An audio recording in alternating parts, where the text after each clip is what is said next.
The following broadcast contains strong opinions, playful antics, and controversial topics causing off-the-rails fun. Chances for being offended are higher than average for sensitive people. Viewer discretion is not advised. Live a little and have some fun.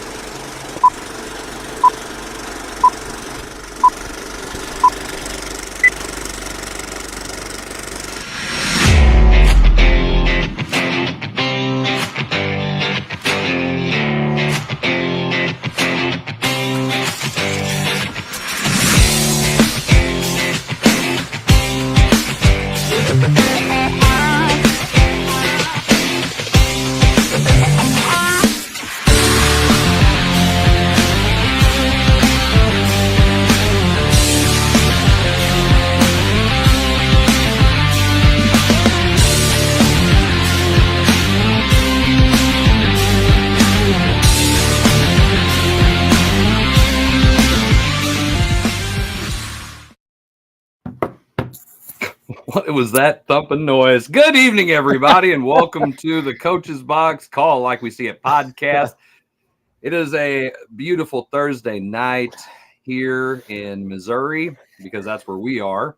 I am joined by Coach Hallie and Coach McVeigh, and not Coach Jarvis, and not Coach Hey, where's Powell. Jarvis? Jarvis? I'm always here. I'm always here. I'm always here. Angry face. Make fun of everybody else's face. Right. I'm Chris Miller, and this is the Coach's Box. Thank you guys for tuning in. We are live on the X. We are live on Facebook. We are live on YouTube. We're live, I think, on, what is it? Twitch? Yeah. Well, I'm on Twitch. So, Stitch, whatever. You mean Twitch hasn't gone the way of MySpace just yet? Not yet. Not yet? Yeah. Give it time. Yeah, just a little bit of time. But anyway, thank you guys for tuning in tonight. We have some topics that we are going to talk about. I think the sports world is just ramping up, man, especially with football. Zach, what do you have for us tonight? All right, since Jarvis is not here, and we can be organized. He's not here. And we're hoping that at some point he will get here. So I'm going to try and delay it a little bit. And I want to first start off, and I know we like to talk about local stuff. I know there's a big matchup on the football field this Friday between Festus and Hillsboro. And I think you're going to have a tremendous matchup there. I want Jarvis to maybe add some of that later if he gets in. But I want to give some kudos to our local cross-country runners.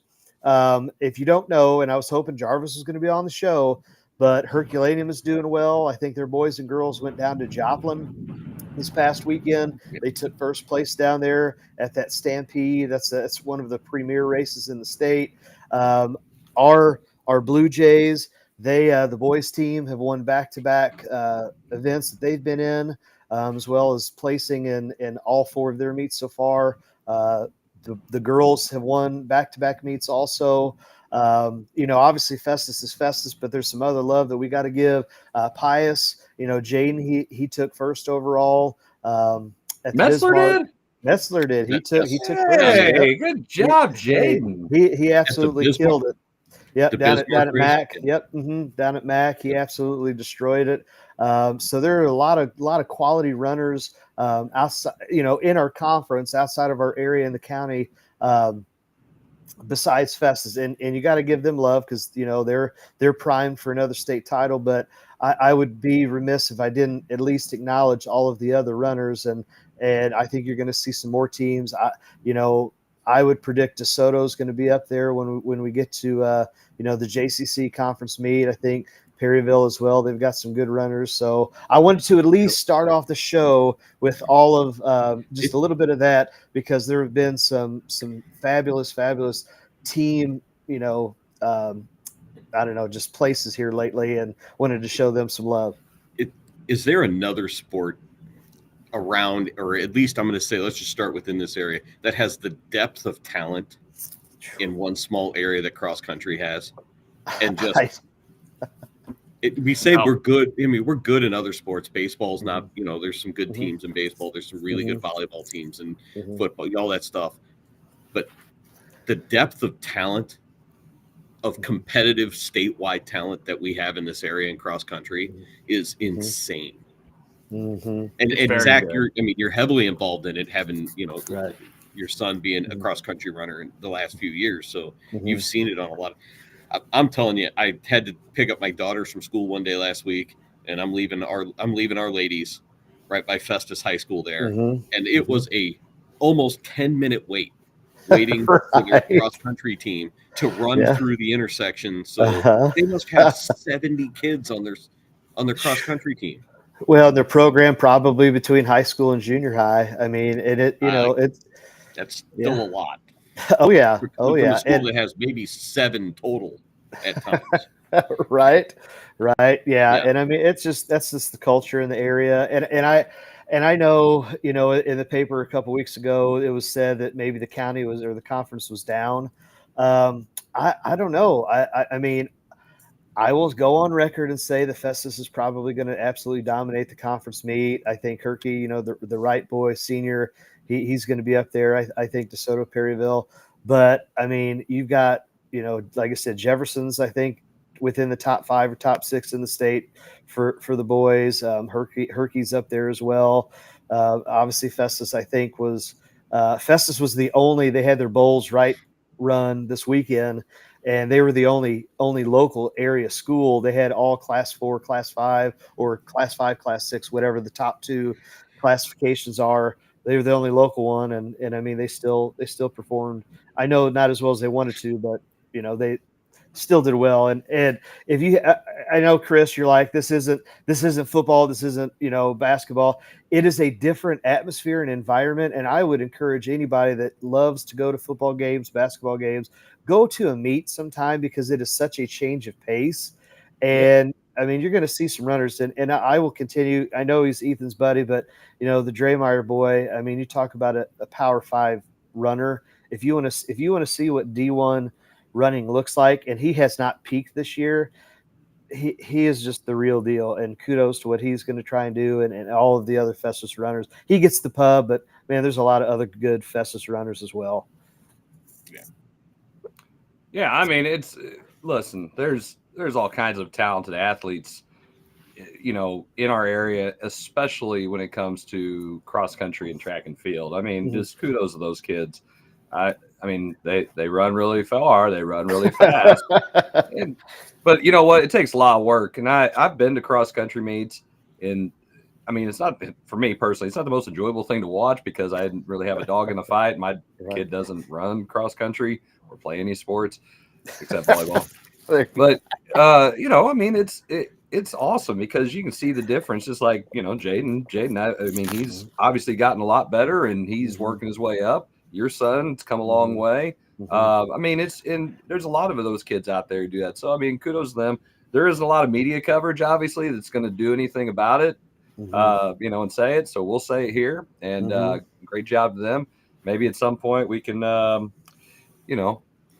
do something, for those kids. I don't know, maybe. Yeah, maybe there's something out there. So we talking about the coaches box 5K, where the 5 of us take off for a race. Live stream that. Oh my gosh! Oh my! What would be funny is if they gave us Jarvis cheat off to the side, get in his car, and drive the rest of the way to the end, and get out and run through. They could probably give us we just run a half a mile, and then they could run their 5K. They would still catch up and beat us. One lap. Oh, pull the hammy. The elliptical challenge. We'll all just get on 5 ellipticals right next to each other. And last one to quit wins. Oh man, I don't know about that. Yeah, I'm out. That's funny. I'm out. Zach's like, no, I didn't sign up for running. Right. Hell. Too bad the gym's right next to a Buffalo Wild Wings. I'll pick you up over there when you're done. Right. All right. So that was just a local bit. We could get into some other stuff again if Jarvis gets in. All right. So I admit. Go ahead. I was going to admit I was wrong. What? Here, let's amplify this. Yeah, I was going to admit that I was wrong. Unlike Kevin, who just can't admit it, I'll admit that I was wrong. I had the Cardinals topping out at 79 wins this season. They have surpassed that, and they are in the 80 mark. So I guess kudos to them. And that's kind of what I wanted to talk about with you guys this next. But I admit that I was wrong. It happens few and far between. But they did better than what I thought they were originally going to do. So there you go. Hey, all right. Go ahead, Kevin. You're on the spot now. You're on the spot. 91 wins and go. It's you. All you, buddy. Solo. The Cardinals did not get to 91 wins. Okay. So I was wrong. No big deal. Let's move on. Oh, that's it. That's wow, Bill Check. Wow. That's it. On to Cincinnati. There's nothing else to say. I was wrong. On to next season. Yes.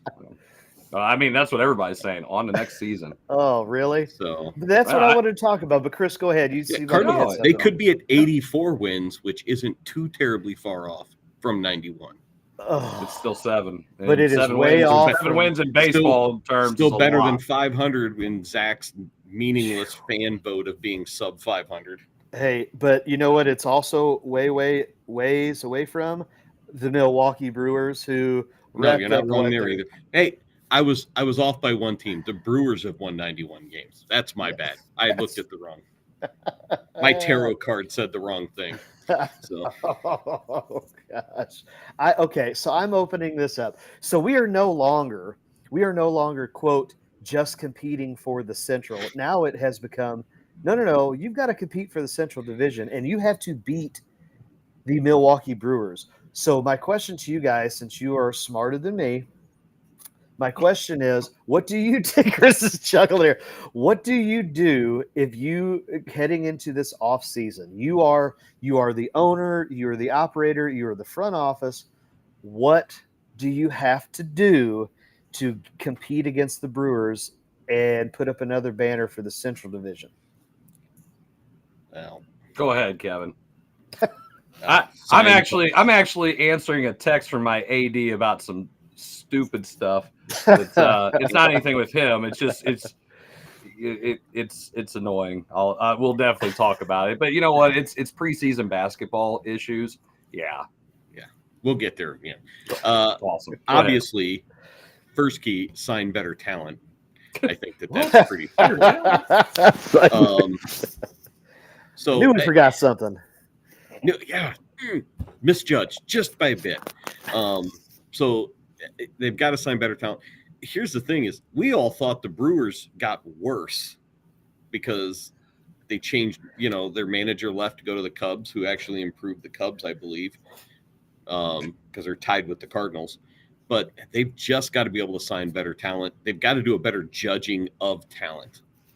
And I think part of it is they've got to move on from Goldie in the off season, and just let somebody else learn or play the position, whether it's a Luken Baker and Burleson platoon, a lefty righty platoon.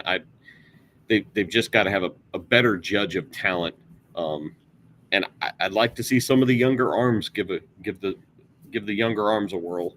Keep a couple of the keep a veteran around or two in the rotation, just kind of help them.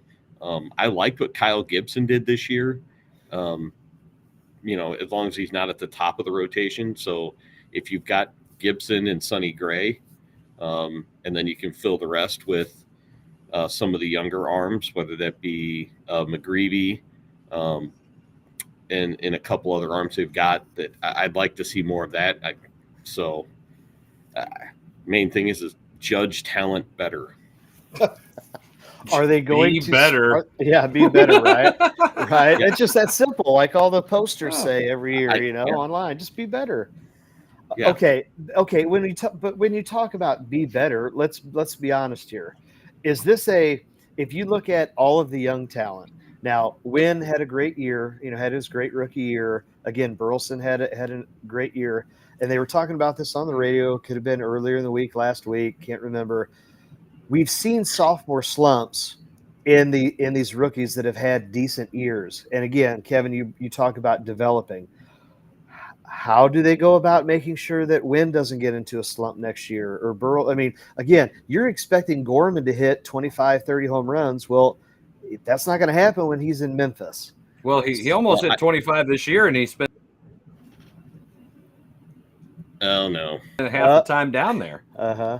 Yeah. No? Yeah. Well, I would just like to.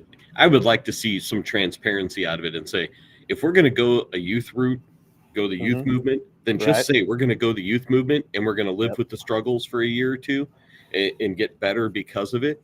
Then let's do that. Let's not play around with, whatever we need to. You can keep Arenado around with his money and that thing, because it's always nice to have some of those players, some of those veteran players in the clubhouse. Quick timeout.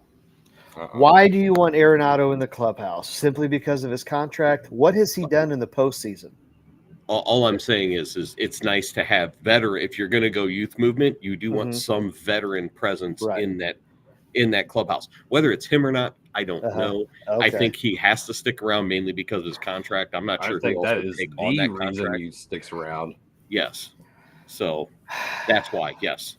Well, the thing is they've got to make sweeping changes. I think the fans have spoken. It's unacceptable at this point how the last two seasons have really played out, and the fact is, we're all labeled.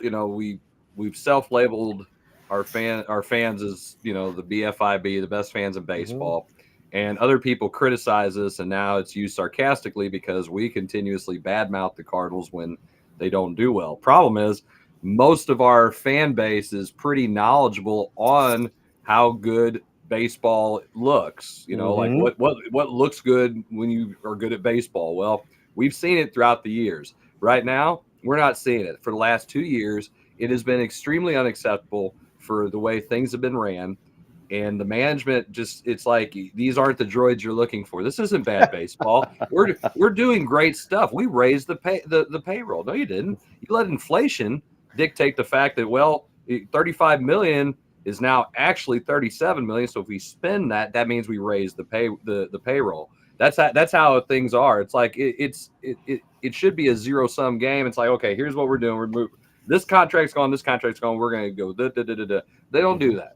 And then on top of that, they make bad signings. We've had bad free agent signings, and we continuously have people say like, "Oh, just be patient, be patient." So it's going to get there. It's not. It didn't. And instead of admitting the mistake, admitting the failure, it's constant sidestep. It's constant. Well, it's you guys, and the fans are like, "We're not going to put up with this shit anymore. We're not showing up to the games. We're not going to." So what happens?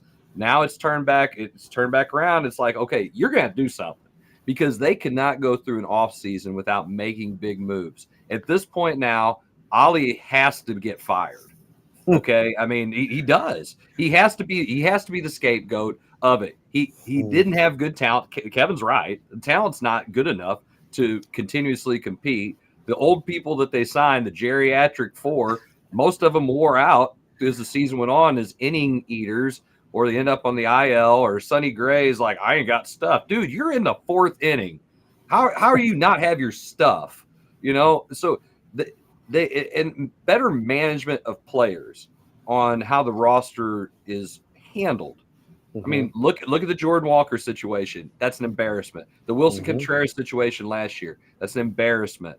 And everything with Gorman, everything that they've done, McGreevy is dealing. It's like, well, we're just going to keep him down there. Why?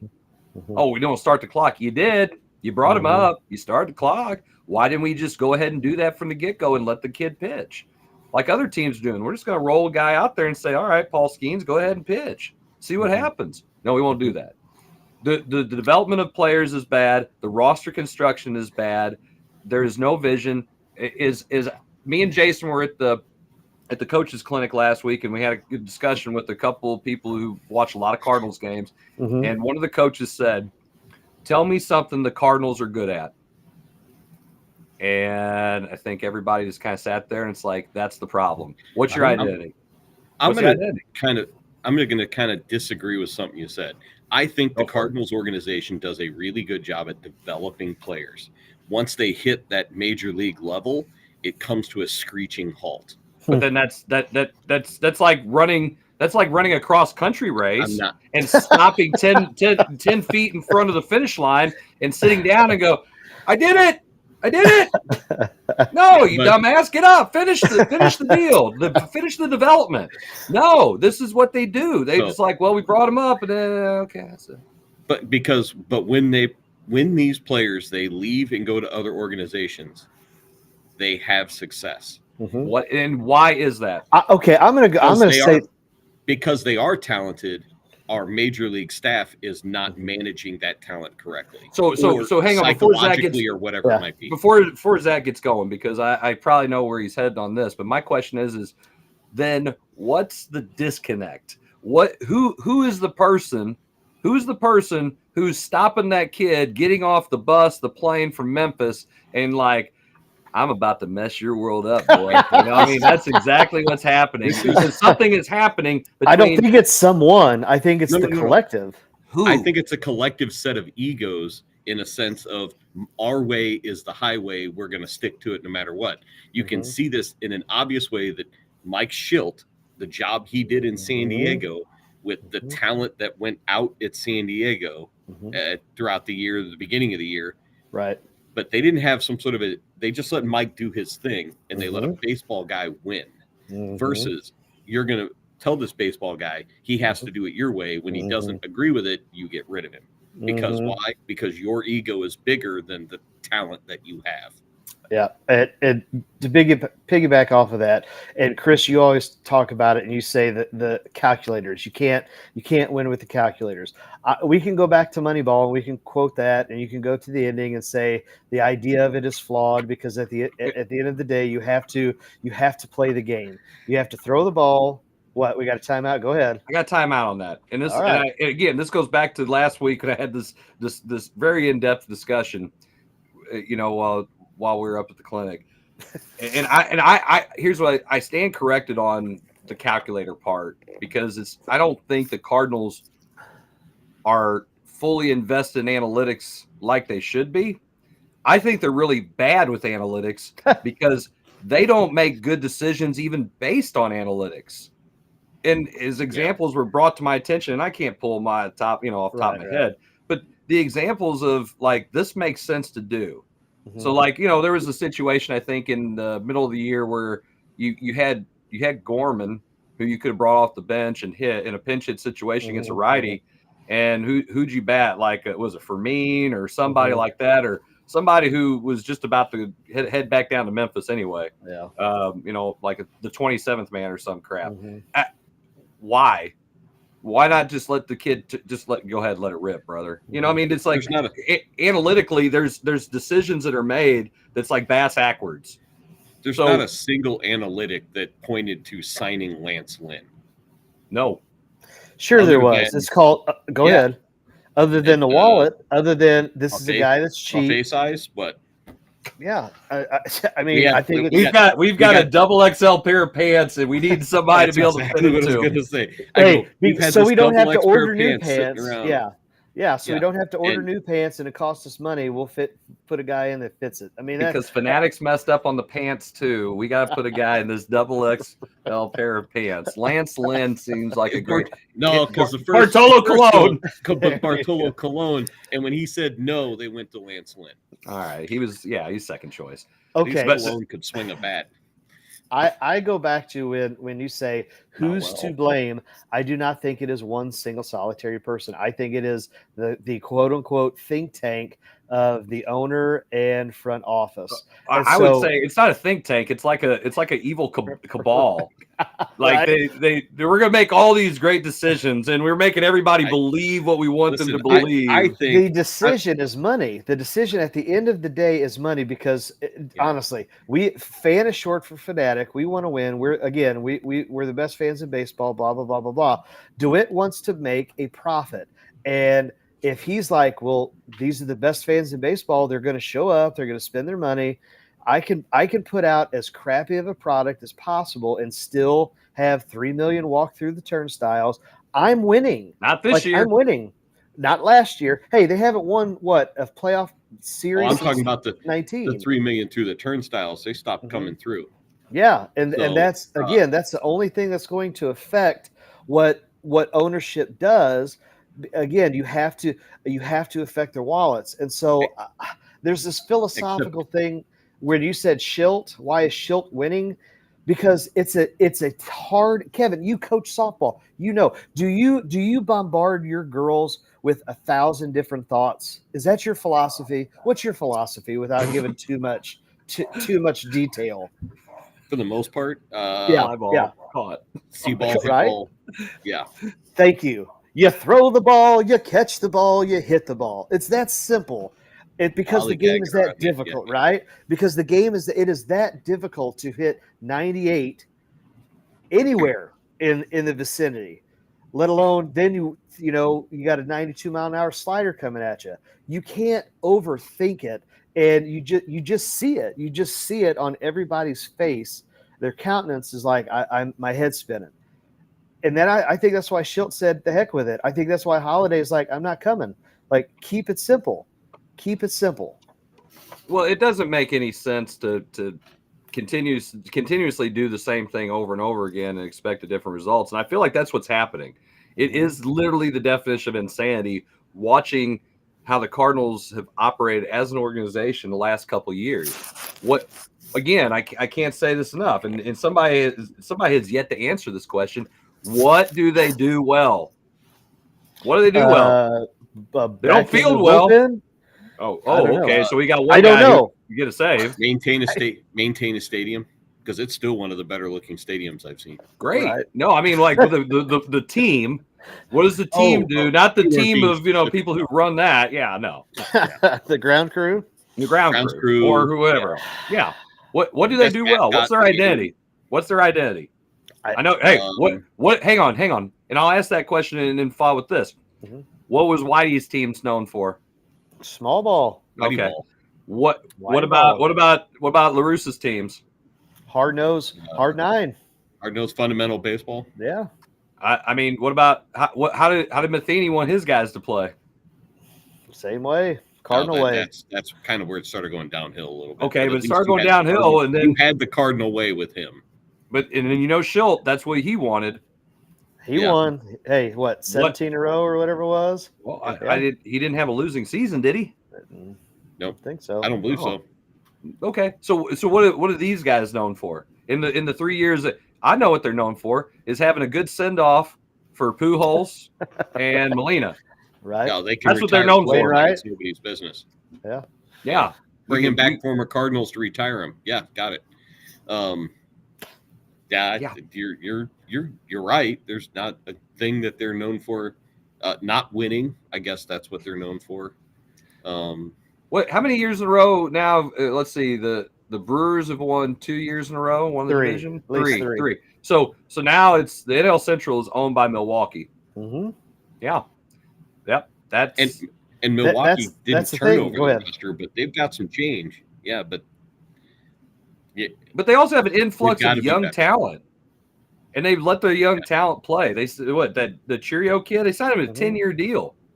The kid's like 20 years old. Mm-hmm. He couldn't even legally drink the champagn.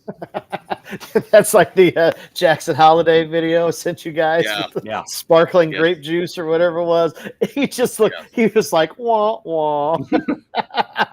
That's my point. Like, what are we doing here? And how long? The first thing that's got to happen is Mo's going to get reassigned. He's not going to get fired. So anybody who's like, we got to fire Mo, it's not getting fired. It's just this Cardinal thing about we got to do legacy stuff, and we just can't get rid of it. Yeah, I know you're rolling your eyes, and I can hear your just dismay through the screen. Again, that's what they do. That's why they will probably re-sign Goldschmidt. They shouldn't. They will not seek to trade Arenado. They should. I would eat the money. I would move on. You have guys that can play that position. Mm-hmm. You talk about player control, and they're younger, and they're not on the verge of like dying on a 5-year plan. Get them out. This guy's dead. Cross him off the list. Right. Okay, now I'm gonna give a retort here. Do you want? Did you say a fart or no? A retort. Okay, yeah. My bad. Do you want, with what they have done to the young guys? Do you want Gorman playing now every day? Do you want Walker playing every day? Do you want any of those other young guys that mentally they are just absolutely frazzled? Are you okay with saying, you know what, we're going to play those guys? Or do you just say, we have got to blow everything up, absolute fire sale? We were going to be bad anyway for a couple years, the way if we maintained it, say we completely blow it up, and then you just rebuild from scratch with new coach, new GM, new everything. Like I look at it as how do you dig yourself out of this hole? This is going to be a decades-long hole. Yes and no. I want to see Gorman play every day. I want to see Burleson at first base. I want to see Jordan Walker play every day. But I don't want to see it under this current regime out of there, because I feel this, like I feel, and I'm watching games, I feel like there's this weight in the way they kind of react to games from game to game and change lineups, that they're always looking over their shoulder to see if I make a mistake, is Matt Carpenter going to play second base the next game. Yes, it's a fear of failure. I want to see them get the chance to play without the fear of getting yanked from the game every time they have a 3 strikeout game. No, put them back out there. Let them hit again. All right. But I don't see that happening under this current regime, or this current dugout management system or whatever. I think you can. I don't think it's going to be a decade-long thing if they would tear it down, because look at what other teams have done, and they've built it back up. And they've done it in a lot shorter time. I mean, the Orioles went from losing 100 to winning 100 in less than 4 years. But how many number one draft picks, and how many, what I mean? They're not all wait. They're not all number one picks, though, Zach. Okay. It's finding the talent. It's investing in your farm system and developing that talent, and then having the wherewithal to understand how to take that talent that you develop and place it within your roster at the major league level. And how those long guys did it take them? Okay, but still, that's what I'm saying. It's going to be a process. But that's the thing. But there's the differences with the Orioles is they're not a team that's going to go out and spend a bunch of money. They're not the Dodgers. Like, all 5 of our starting pitchers are on the IL. Well, let's go out and get another starting 5. Here's some money. Here's some money. The whole thing, the length of this whole thing is based on what's at the top of the pyramid. Correct. And how that philosophy trickles down to the smaller parts of the pyramid at the bottom. Trickle down economics. Yes. Who knew Ronald Reagan knew all about baseball? So when it comes down to the bottom, it's what is the philosophy and what are they wanting to teach to those kids, to those younger players going through rookie ball and A ball and double A ball as they progress through the system. I think that part of that development is letting them play, letting them work through failure. And I don't think that there's a whole, any sign of a extended failure, a week or so slump. It's like, well, let's send them back down. Let them go play it along. No, let them settle in for a minute, and it's like the scene from Trouble with the Curve. He goes, well, they brought his family in. He started hitting 500 because he was homesick. Well, I mean, have some better ideas than just, like you said, just yanking the leash and saying, okay, that's it. You can't look over your shoulder. Baseball's a long season. And that's why it's a game of failure. They should have just let it. They should have just done this early, and by the end of the year, they're probably playing better anyway. I mean, let Walker work it out. He's there for a reason. Okay, he's up there for a reason. I think he'd prove that he could be there. Gorman the same way. Why send them back when they struggled? And if you're not in a position where you're supporting these guys, I mean, look, Mickey Mantle was brought up at 18, 19 years old, and he got sent back down. Okay, and he was about to quit baseball, and he didn't. And when they brought him back up, he was in a better state of mind. And obviously, things worked out for Mickey Mantle, and that's why he's one of the greatest of all time. But the support system from the Yankees was there. And we don't have that with these guys now. And going back to what you said, I do think we could do a total teardown if we don't do it under this regime, this management, because the identity of the team has to be established. and the roster construction has to be better than what it is. It's not good enough. It's not even in a place where you can do it unless you're gonna completely gut out your veteran players and just roll with a bunch of younger kids. They do have a good young core of talented players that probably need a different voice, a different direction from top down, all the way down to the guy who the bat boy. I mean, God, hopefully not the bat boy is not terrible at his job, but whoever is talking to these guys, it all needs to change, because you can't keep taking your good, talented players, your prospects, the guys that, there might be something there, trade them to another team and watch them flourish for these other with these other teams. And then everybody in St. Louis is just like, man, that was really good. That was great. That we missed Randy Rosarita, Roldis Chapman, just Tyler O'Neill just hit 31 home runs. I think, who's the next one? It can't be Jordan Walker, and it can't be Nolan Gorman, unless you're trading them for somebody who's an absolute knockout, can't miss kind of player, top of their game. You can't get rid of those guys, and you can't let them walk out the door. So something has to be done different. I don't know what they're going to do. I do know that Mozeliak is not going to get fired, but I do think that Gersh could be the guy on the chopping block, and I do think Ollie gets the axe. And if he doesn't get the axe now, he'll get the axe in the middle of the seson. With the Reds firing their manager, extension? Doesn't matter. It doesn't matter. They're going to have to eat that at this point. When have they ever eaten anything? When have they ever admitted wrong or fault? They don't. They don't admit it, but they will when they have to fire him. They fired Mike Schilt, I think, 8 months after a contract extension, before the season started, and they fired him at the end of the year. So that was probably like Moneyball. He said, "I'm not going to fire you." Now I will. It's probably how that conversation went. I wonder how that conversation went.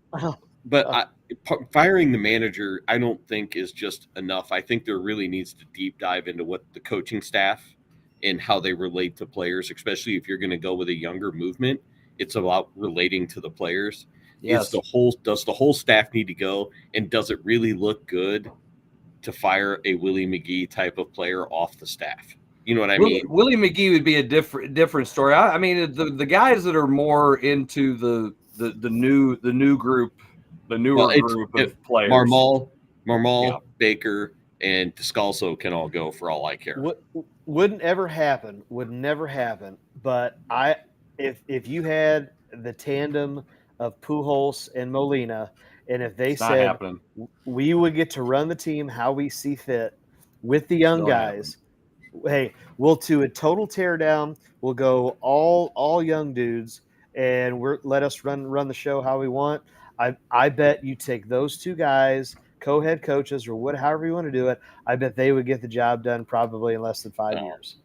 That and just naming them too would put us to 3.5 million tickets in a year. Mm-hmm. Zach, I got a better chance of getting struck by lightning and hitting the Powerball in the same exact. Here I am giving something positive, and you guys, man. All right. Well, I'm with you on that, Jim. I almost called you Jim there for a minute. Wow. Wow. And on that note, we're going to go to a commercial break. Speaking of people who aren't here, Jim and but when we come back, we got some more football to talk about. That's obviously our main topic of the show. We did want to push it back just in case, and talk about the Cardinals with Jarvis around. If he does end up getting out of practice and showing up, it makes him sad. So we don't want to talk about sad things with Jason. Put him in a really pissy mood. So you are watching the Coach's Box. We will be right back.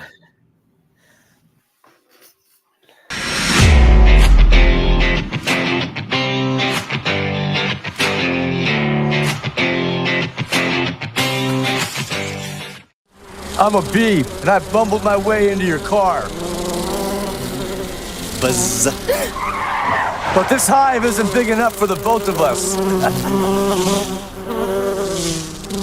Boo!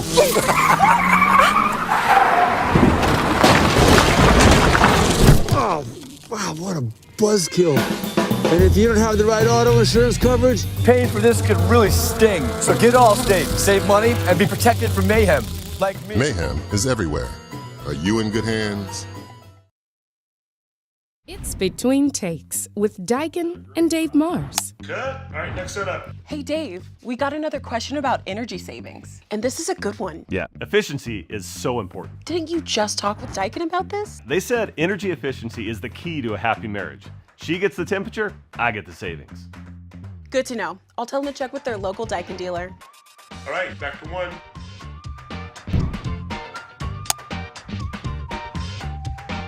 Give Home by SMCI a call today at 636-337-4444 or email them at service@homebysmci.com.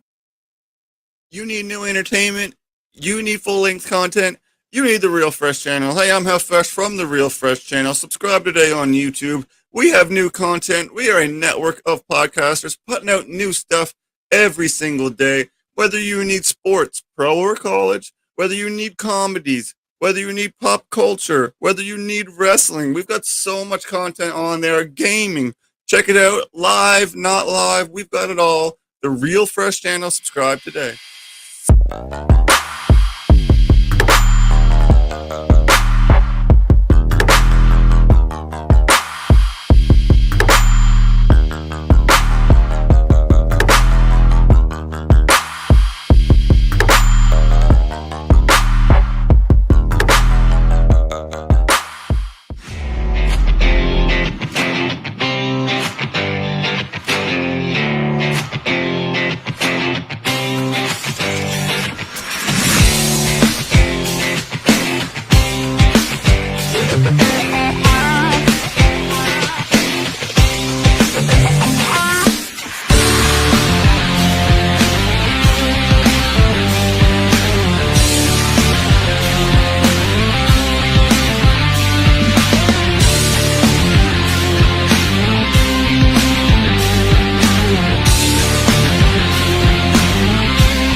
Everybody, welcome back to the second segment of the Coach's Box Call Like We See It podcast. You are probably watching us on YouTube, Facebook, or on the X.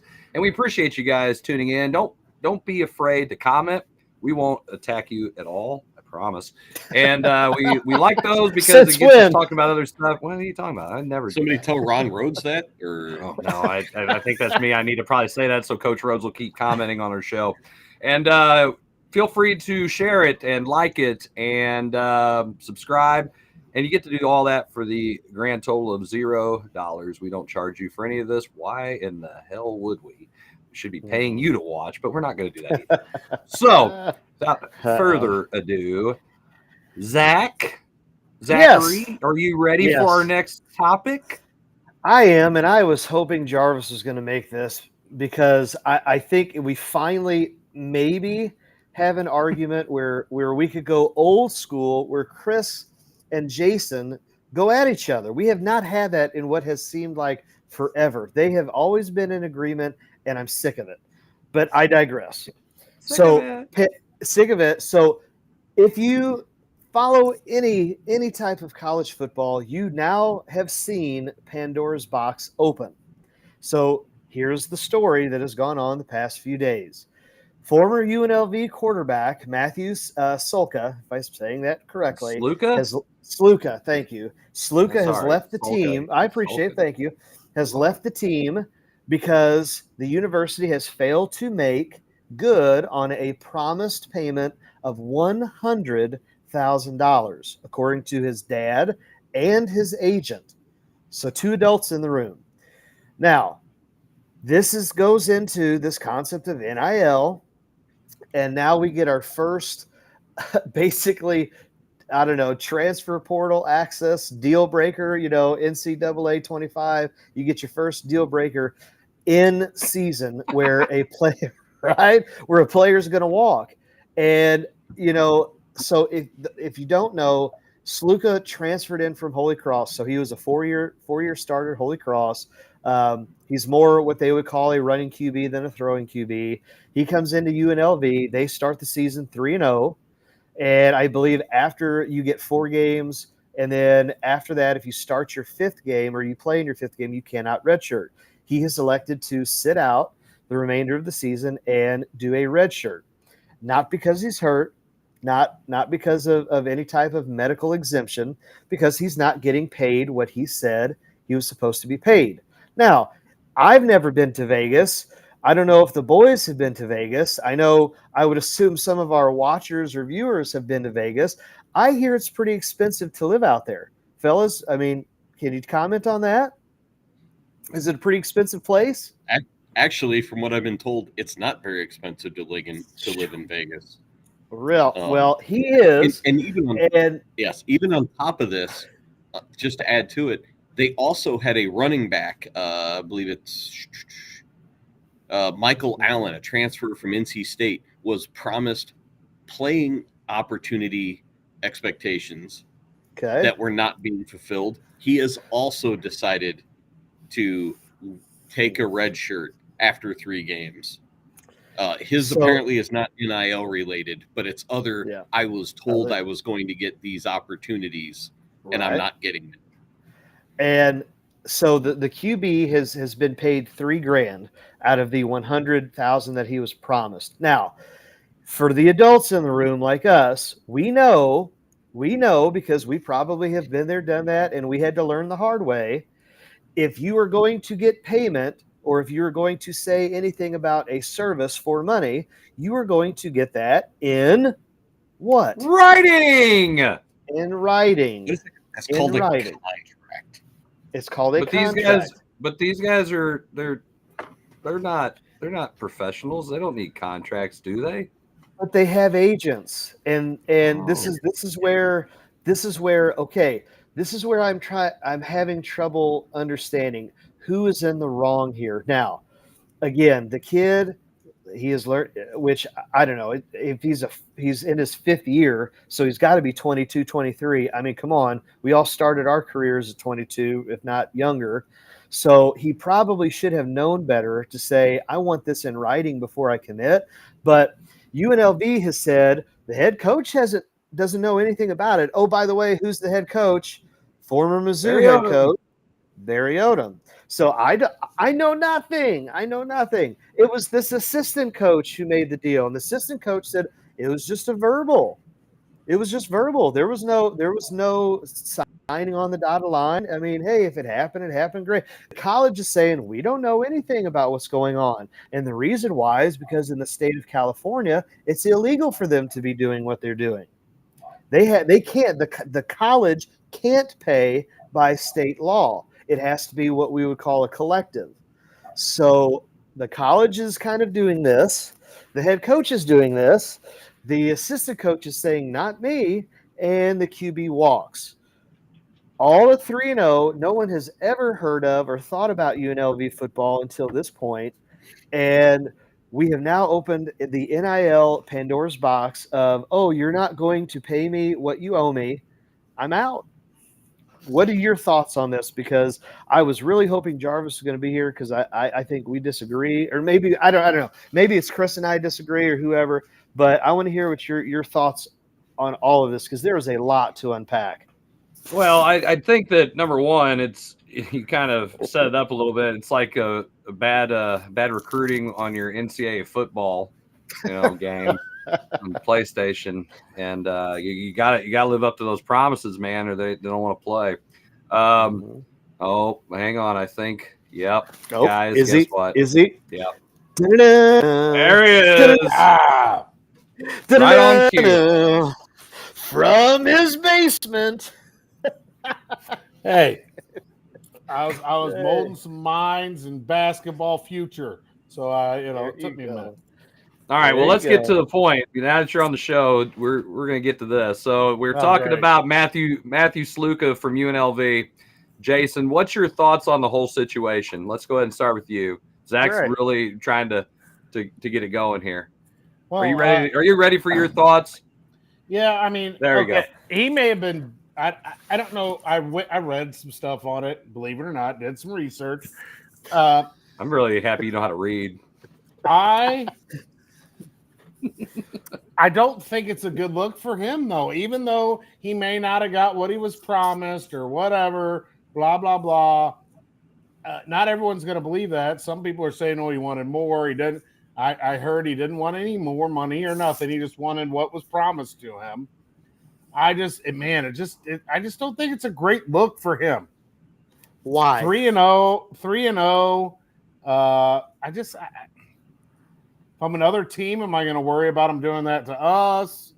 I don't know. I just don't like that look. Why? Why is it a bad look for him? In your opinion, I've got to know. Because why is if this? you ever played football, you go to war with those guys. They're supposed to be your brothers. You're fighting. They win 3 games, and I'm sure he's getting paid. Maybe he isn't getting paid what he was promised to. It'd be hard for me to back out and not finish the season on all the guys I'm Jason. playing with. In that sense, it's going to be hard for wherever he goes next year for those other teammates to look at him and be like, is he really all in? Somebody make sure he gets his check so he's all in. Yeah, that's what exactly. Is he all in or not? God, I think that's going to be in the back of your mind, whether you're a coach, a teammate, whoever.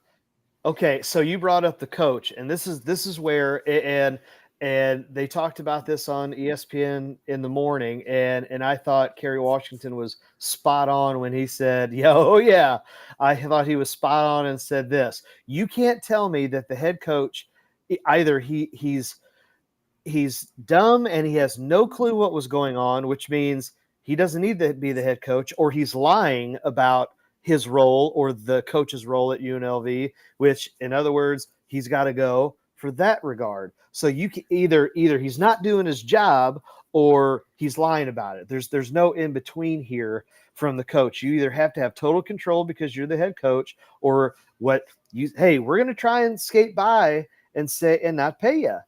And okay, we're all teachers. Are you mean to tell me we're not going to take a paycheck till what, February? No. Of course not. Well, of course not. Wait. Wait. Did you just compare playing college football to me getting a paycheck for my family? And nah, it's not the same. I'm talking about if you were told you're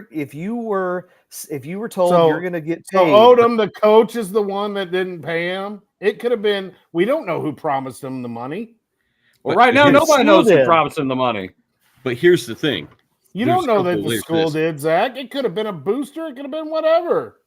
They're saying it was the assistant coach. All I'm saying is we said this at the beginning. If somebody comes to us and says, hey, we're going to pay you $100,000, I'm going to look around and go, find me some piece of paper to write this on so somebody can sign it. I'm not just going to take a verbal agreement and say, we'll put it in paper later.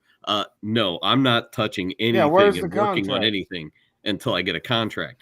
If he had an agent at that time, that agent should be fired for doing a horrible job to begin with.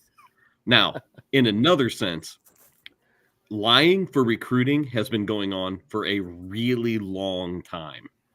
Mm-hmm. NIL is just now putting a little bit of teeth behind the players' leverage, and they're saying, you lied to me, I'm going somewhere else. This is just the first step of this. So this afternoon, I watched for the first time that Johnny Manziel documentary on Netflix. Yeah, I need to watch it. It's not bad. I liked it. But you know what? I mean, that whole world of paying players and everything that goes on with college athletics now, especially in football and men's basketball.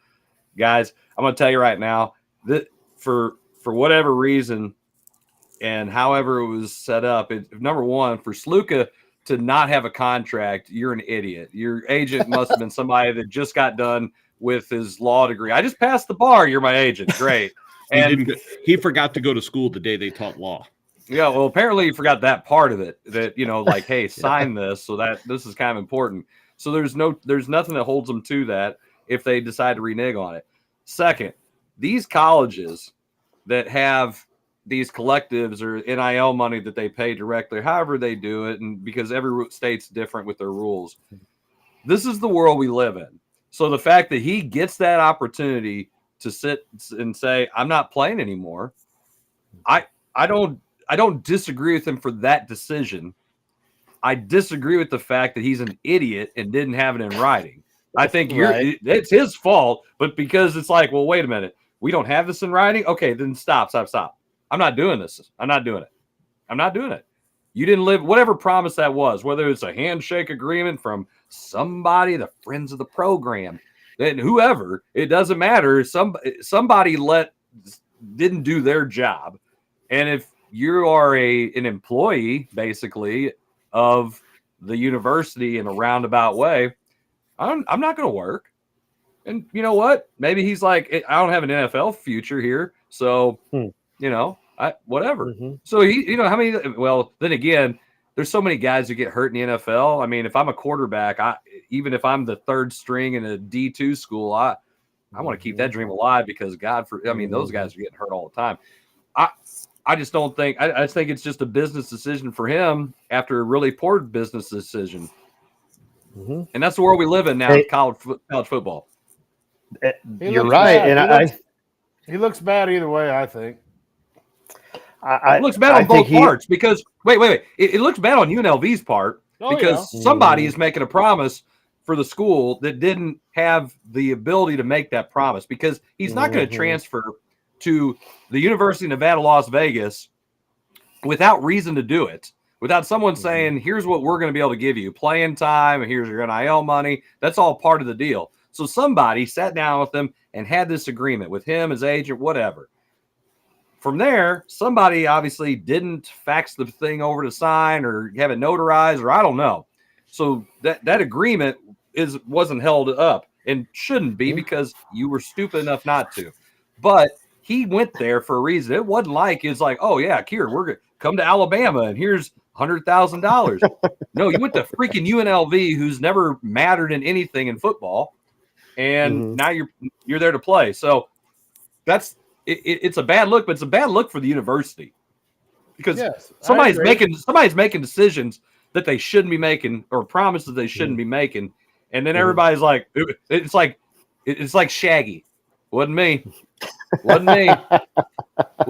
Now, when Jarvis says, you mean it's like Diddy, like Michigan, it's like Diddy. No, where's my 1,000 tubes?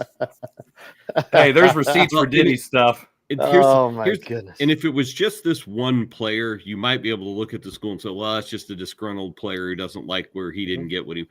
But they have another player that's opting out because of other promises that were made that aren't being upheld. Odom that was the coach at Mizzou, the coach there?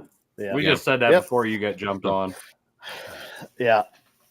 So I think it's a bad look all the way around, but I think it's probably going to open up this floodgate of you're going to see more of this in many situations.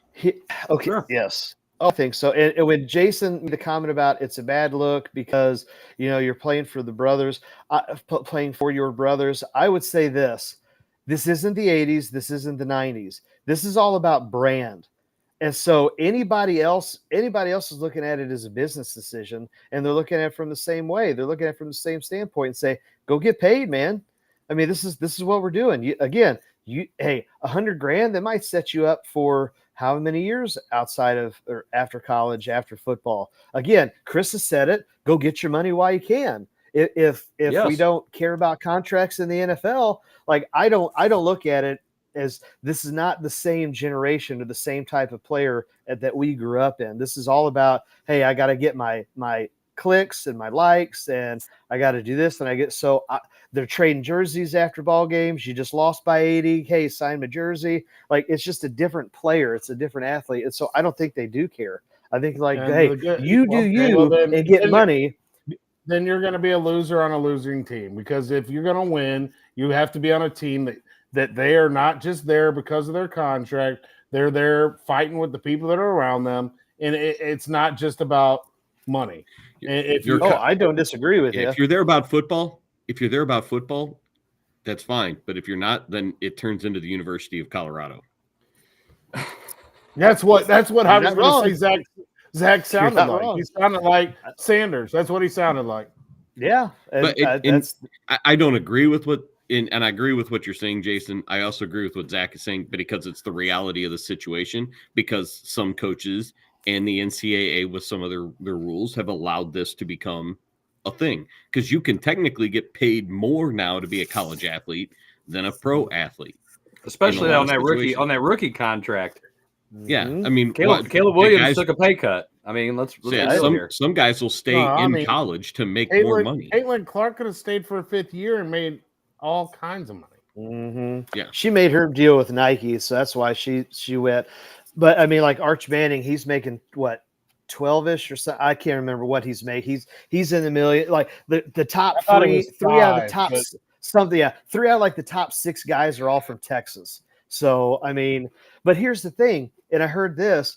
Mizzou, why they aren't flaunting this with our state laws, their players actually get paid before other players in other states due to our state laws. Yeah. So the thing is, the other thing about with this QB was that he had to have come in summertime, if not spring ball. And so it wasn't like, hey, it's only the third week and he hasn't been paid. He has been in school at bare minimum from summertime and hadn't been paid only $3,000. Mizzou, the state of Missouri, their NIL rule is, hey, as soon as you're enrolled and you're there, you can start accepting payment. So hopefully Drink and all those guys are saying, come over here and get paid. I just looked it up. The rule in Missouri, go ahead. Even more so, is if you're a high school athlete that commits to an in-state school, you can start collecting NIL money as a high schooler if you're committed to go to Mizzou, which is an insanely great deal to keep the doors the borders locked in. Manning will make more money than Brock Purdy this year. Yeah. Probably quite a bit, I'd assume. And Brock Purdy might be one of the top 5 quarterbacks in the league this year. When it's all said and done. Well, only because the rest of them are hurt. Well, we'll get into that in our last segment because again, Purdy's like Hawkeye and needs the Avengers. Okay, I mean he's right. Where's Thor? Where's Iron Man? Yeah, anybody that can really play. Yeah. So the whole his thing. I mean, I'm not saying he is a top 5, but his numbers are going to be top 5. Yeah. So I think Rich Eisen in his podcast or his show made the comment. Basically, we're in a situation where you have this scenario, and all he doesn't care one way or the other, but there has to be some type of rules. There has to be some type of regulations. It is the Wild West, but at some point, somebody, whether it's the NCAA or honestly, if it's Congress or somebody, has to make some type of rules going forward. Your thoughts? I mean, if you're you're king for the day, you're making the law. What are you saying? How do you make this right? They have to figure out something. I mean, come on, man. I mean, they can't keep doing this. It's absolutely nuts. There's a legislation or a lawsuit in, I believe it's West Virginia, that will change NIL in at least West Virginia, where the school will pay the player directly, not through a third-party collective, which then I guess would eliminate some of this lying about what I can get you and what I can't, because then it comes directly from the school. To eliminate some of this other things like that, I would believe. I think that's probably a positive change towards that if they go that route. But that also then allows players to become unionized and other things because they're employees and things like that, which adds another whole layer to this onion. But that could change part of this as well. Insurance and benefits and all that other stuff. I mean, even throw in retirement if you have to. Well, hey, talk about these guys getting, a little bit more power than what they used to have. I don't know if you saw this or not, but USC had a D tackle that didn't like his playing time, so he taken a red shirt for the rest of the year, and it was pretty much a surprise to everybody. He's in his 3rd year, but he was a freshman at Georgia, and so he's already moved on once. and now he's deciding that he don't want to play. They just finished their third game, so he's done for the year on his own. Made that decision on his own. Hey, I mean, that's the world you live in now in college sports. You might as well just say they are professionals playing at the college level. Well, the only other way you'd have to change the transfer rules in a sense to say that's what they need to change first. Give one free transfer, and then anything after that you sit out a year. But if you're that would kind of curb some of that because you still only have those 5 years. Now that I think everybody's off the COVID roster books at this point, they though? 5 years Are they? to not the Utah so QB. He's in his 20th year. Yeah, well, they put some. He's like 30. Other sports have put some roster restrictions in place in the NCAA, like baseball. They have max roster limits and things like that. So you may still see some of that in other sports like football or something like that. They may already have. I don't even know if they have max roster limits in college football, but don't know. I see some restrictions like that, and then you have some guys who go into the portal, and it's the way now. Never find a place to go to. They enter the portal and they're still there. Purgatory. Never get out of it. It's Narnia, man. Yeah, Narnia. So let's stay on the college football theme, but we're going to have to go to a commercial here in a second. I know you don't pay attention to that kind of stuff, Zach. Well, that's fine. No, that's your job. You're the director. I was getting ready to do that, and you're just like, "Hang on, we're going to go ahead and start." No, then we'll do it. We'll tease and say when we come back, we'll talk a little bit. Too many jokes. But when we come back, we'll talk a little bit about Mizzou football. I want to get Jarvis's take on Mizzou, and then I'm going to ask you this: if you've been talking with Dylan and about like what's the atmosphere and everybody thinking about in Columbia about Mizzou? Are they worried? Is this just a bump in the road? Whatever the case may be. So when we come back, we'll talk a little bit about Mizzou football. They're on the bye, and then what's going to happen with A&M. Way to set it up. You watch the Coach's Box. Be right back. How's that? How?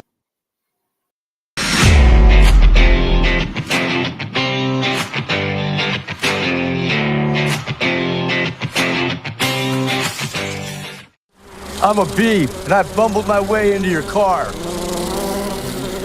Buzz. But this hive isn't big enough for the both of us. Boo!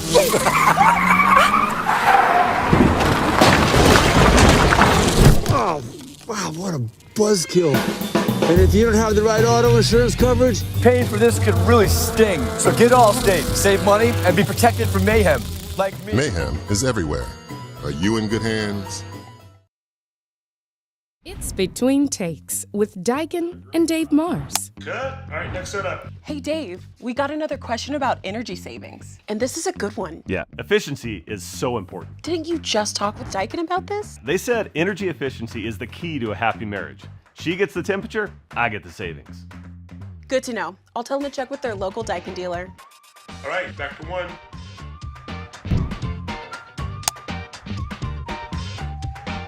Give Home by SMCI a call today at 636-337-4444 or email them at service@homebysmci.com. You need new entertainment? You need full-length content? You need the Real Fresh channel. Hey, I'm Health Fresh from the Real Fresh channel. Subscribe today on YouTube. We have new content. We are a network of podcasters putting out new stuff every single day. Whether you need sports, pro or college, whether you need comedies, whether you need pop culture, whether you need wrestling, we've got so much content on there. Gaming, check it out. Live, not live, we've got it all. The Real Fresh channel. Subscribe today.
All right, everybody, welcome back to the Coach's Box Call Like We See It podcast.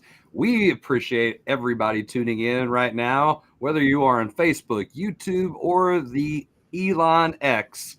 You are doing it all right now for a grand total of $0, as Jason showed you in the commercial break. And Jason's only watched those graphics, I think, one time. But guess what? He supports them 100%. You are watching the show for free. I have watched them more than that. All right, that's debatable. That's True. very debatable. It's true. So, if you like our show, please make sure that you share it, comment, like it, subscribe. Again, we do it all for free. We don't put anything behind a paywall, and we are here for your entertainment purposes. And feel free to comment. Like we said before, we won't attack you too bad. We do like to have people interact with our show. So anyway, Zach, take it away now. Now that you set up like the worst tease ever, but go ahead. Well, that's all right. Hey, again, We're not very good at teasing. Just follow the directors. Mandy's always on the call, so maybe never mind. You're welcome. I don't know. Mizzou dropping down to 11. Are you worried? I mean, I want Jarvis to kind of throw his input on this. Here, I'm going to say this, and you can argue with me or not. I think they are going to flip-flop years. And what I mean by that is I think they overachieved last year, and I think this year, if Cook does not fix his QB play, I think they're going to wind up not winning as many games as they should with the expectation and having a season that probably should have happened last year. I think they obviously picked up some wins where they quote unquote shouldn't have, and had that incredible season. Guys, I'm not going to lie to you. I'm worried. I'm nervous about them. I'm not seeing a program right now that is playoff bound, let alone double digit wins. I mean, agree, disagree. What are your thoughts? Let's start with Jason. I'm waiting for this programming guy here. I'm on it. I was waiting for you to start talking. I'm putting it right on you. Just shut up and talk. I hate it. I don't. I think Kevin's got a comment at some point. LeBron, shut up and dribble. Just go ahead. Just say what's on your mind now. Go ahead. I'm giving you the opportunity to talk. Okay, I'm going to tell you. I hate the single screen. It's stupid. I just do it on purpose just to make you mad. I'm sure you do. Well, yeah. Anyway, so here's the deal. Zach, what did you expect him to be right now? What was the record you expected him to be right now? Oh, right now 4-0. Yes, I wanted them to play. Are they 4-0? Go ahead. I think they're 4-0. Yes. Answer the damn question. Are they 4-0? Okay. I've answered it for the third time. Yes. What's the damn problem? Their quarterback has not played well. Oh, okay. So you think that Cook just forgot how to play quarterback? I think he is struggling. I don't know why. Maybe he. I don't know. I don't know why he is not playing to the level that he played last year. I feel like I'm talking to Jim right now. So here's the deal. They played down to the competition they played. That you can look up the stats. I don't care about the stats. He wasn't playing well last year. They wanted his head at this time last year, right? And then what happened? What happened? Zach, tell me what happened. Oh, he started playing out of his mind. No one expected. They had a season no one expected. I know. Chill out, everybody. Disagree. They're 4-0. They only beat Vandy in double overtime. I get it. But what are they? They're 4-0. They're 4-0 in the SEC. Is there any team in the SEC, even the crappy Vandy team, is it easy to win in the SEC? No, it's not. But I don't see a problem yet. Until they lose, shut up. Okay. So you are absolutely okay with how Brady Cook has played. Did not say it, but I wasn't at this time last year either. And what did he do? He lit the world up afterwards. Piss him off, see what happens. I hope he plays well again. Let him cook. He's got one of the best receivers in Division I football. He's gonna be fine. But I'm not worried about the receivers. Hey, I'm not worried about the running back. You're worried about Cook. How about worry about Drink's play calling? How about worry about Drink's decision making? Thank you. And there we go. Okay, let's. I'm not blaming Cook. I'm blaming his idiot head coach for making stupid ass decisions. There we go. Good. Great point, Dave. If the stupid field goal kicker makes 3 field goals, we ain't even talking about this. I can't believe we're talking about the kicker. We're talking about kicker. Talk about kicker. Hey, no one was crying when the thicker kicker beat K-State. We weren't going, oh, Brady Cook sucks. Oh my God, we won. Shut up. But there's a difference, though. There's a difference, though. You don't get to have the season in 2 weeks. If we're 5-0 in 2 weeks, you and Jim Powers can shove it up your wazoos. All right, I'm going to take a very let Kevin go. I want to hear what Kevin has to say. I'm going to take a very similar path, yet in a little different manner. A little nicer. Ask me again, Zach, if I'm worried. Ask me if I'm worried. Are you worried, Kevin? Yes, I'm worried. I'm a Mizzou fan. We're going to be worried. Thank you. Yes. I was worried week 1, week 2, week 3. Yes, but I'm worried. It's a bye week. I'm worried. Yes, I'm going to be worried. Then what? Somebody's going to stub their toe or what? Well, somebody might get a DWI or something stupid. I mean, it's the bye This in week. Georgia. Listen, I'm taking this from Remember the Titans. But as a team, we are perfect. They are 4-0. You just have to let him cook. He'll figure it out. Oh, that's a pun. Great pun. Hey, yes. I'll also add this. Their defense has played way better than anyone thought their defense was going to play at this point, especially after losing their best D lineman, their best recruiting transfer in. Their defense has played well. And their defensive coordinator. Yes. And so they've lived above expectations on that side of the ball so far. So am I worried? Yes. Like, I am totally 100% with Kevin. We're Mizzou fans. We always worry. I told Dylan before he went to the Vanderbilt game, I said, this is a scary game. This is Middle Tennessee State all over again. They're already looking at Texas A&M. They weren't worried about Vandy. They thought Vandy was in the bag, and Vandy almost screwed it all up. Yeah, but you know what? Couldn't have come at a better time for them. Listen. At the end of the day, almost doesn't freaking count. Okay, they almost lost. Okay, great. There's been a lot of teams along the way. Thank you, David Jarvis. Thank you. Who have? I didn't say he was playing good. Who've almost lost, and they didn't. They're 4-0. At the end of the day, it's a football team. The team has carried Cook. He has not played well. Okay. They do have the bye week to help maybe fix some stuff. I don't know what Drink is doing. I'm not in charge. He's evidently drinking before the game. I mean, I'm a Mizzou fan like Kevin and like Jason. I'm always nervous, and I am nervous about this week too, because those kids go out in Columbia. Columbia police tend to like to find Mizzou athletes. Just throwing it out there. I was just up there. It was a great time. Okay, so my point behind this is they're 4-0 still. I don't give a damn where they are in the rankings at this point because the rankings are going to fluctuate as teams win and lose. They're 4-0. You just got to win the games in front of you, and it doesn't matter if it's by 50 right now or by 3. We'll take the wins. We almost beat Georgia last year. Remember that? Yeah. Okay, guess what? Vandy almost beat Mizzou, but they didn't. Right. But they didn't. And that's why I'm like, I just want to punch people. I'm like, chill out. Chill out. I'm not Like, dude, it is hard being a Mizzou fan, like diehard, like I am. It's hard. People make fun of me. It's just hard.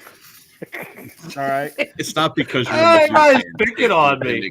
Everybody's picking on me. Nobody likes me. I'm like the Adam Sandler song. The one thing I will say this: couple of points to take from that Vandy game. While there was some struggle, game of failure. One, freshman kicker missed 3 field goals and still was able to have the wherewithal to make that overtime kick. Oh, when that you know how scared I was when he kicked that. Oh my gosh, I couldn't even look at the TV. Everything got sucked up off the stadium floor because everybody was puckered up. 1, all right.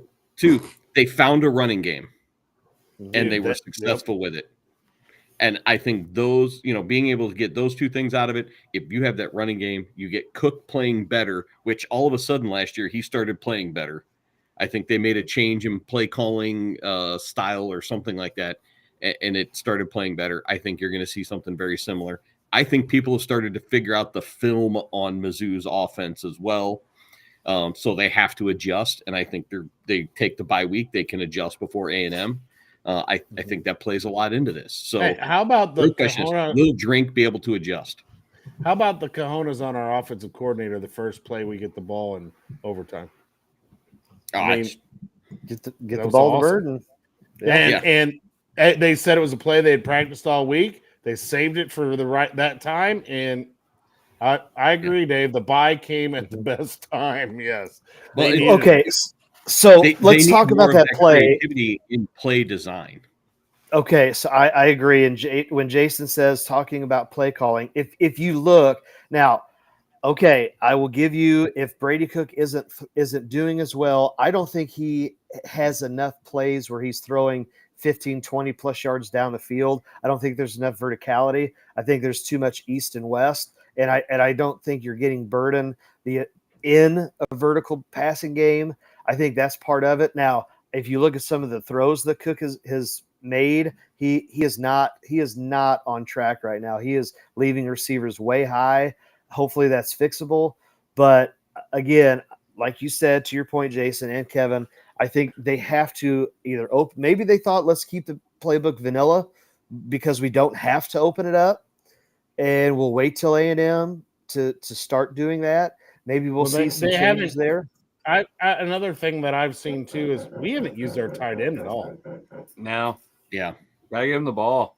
I mean, that dude's huge. Almost non-existent. Yeah, he's a big old dude, man, and we have not used him. I think he missed the BC game with an injury, but I would like to see them use Cook, and it was successful in a couple of times, more on bootlegs and rollouts and get his legs moving.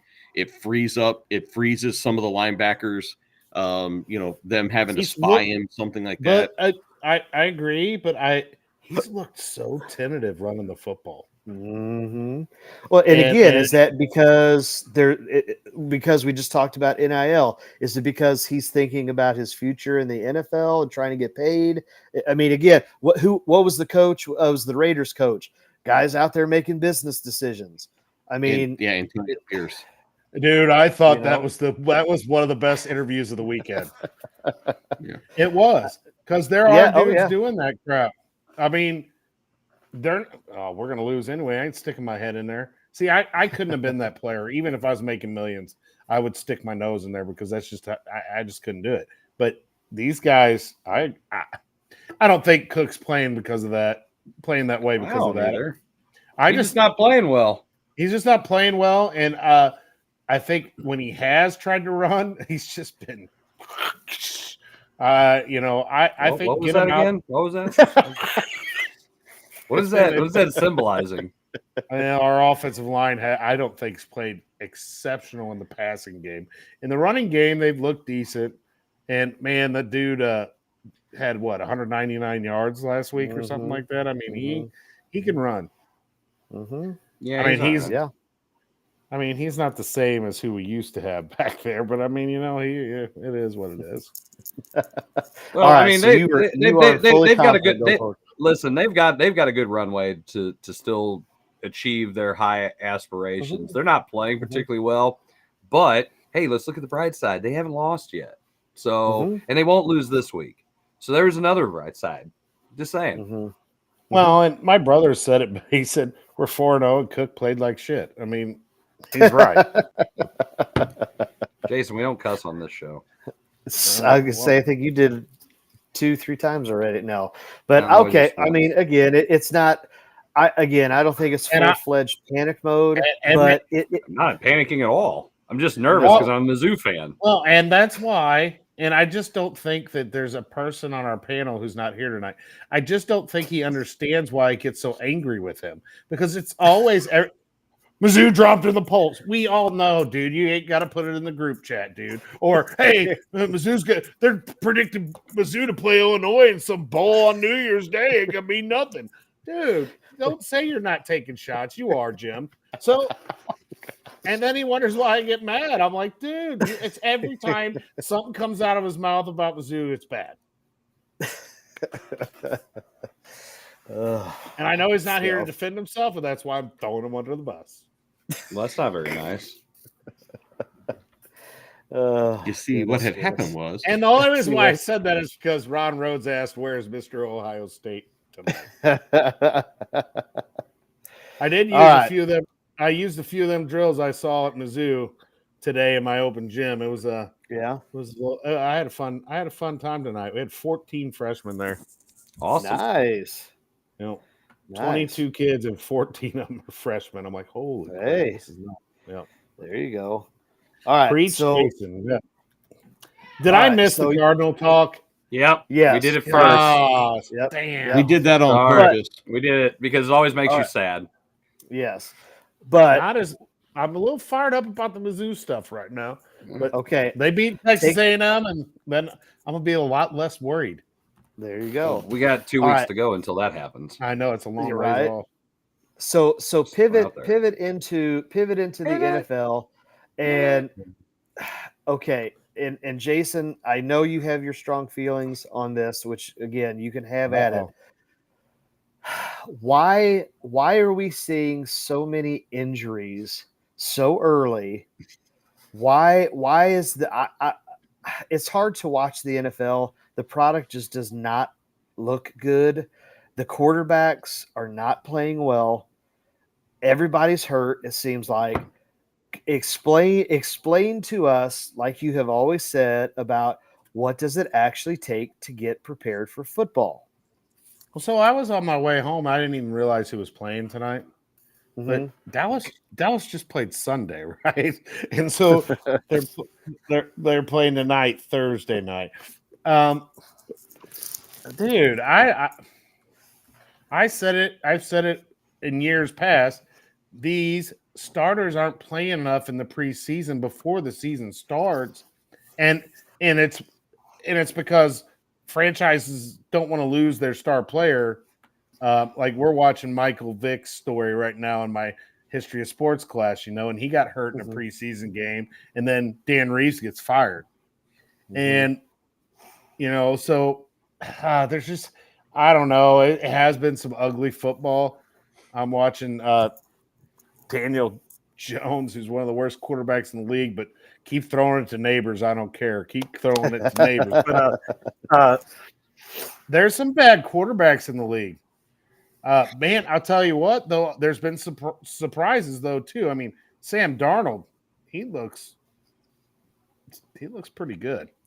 So you mean like a change of scenery and philosophy and how you treat someone will make so it's somebody not just play better? Baseball? Yeah, it's not just baseball. Not just baseball. Have you seen all the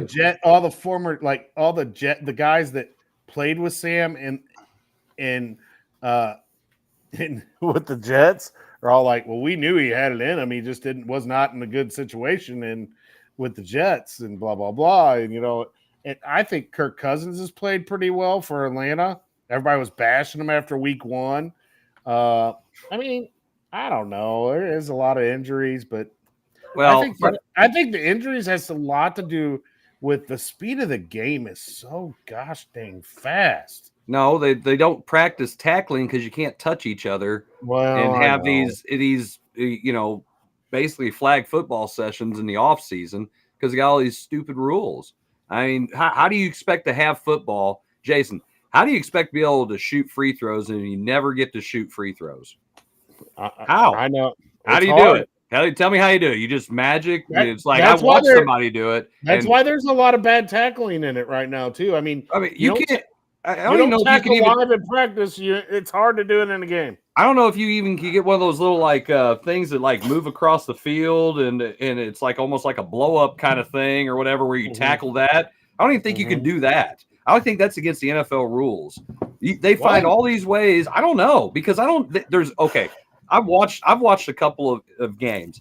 Those guys, they can't catch anything. A dude is coming right at them. They don't break down. They don't do anything. It's just like whiff, grab. It's awful. It's awful. It's like watching somebody who's in high school trying to get tackled by a bunch of fourth graders. This is what it looks like. How many years till it's just tag?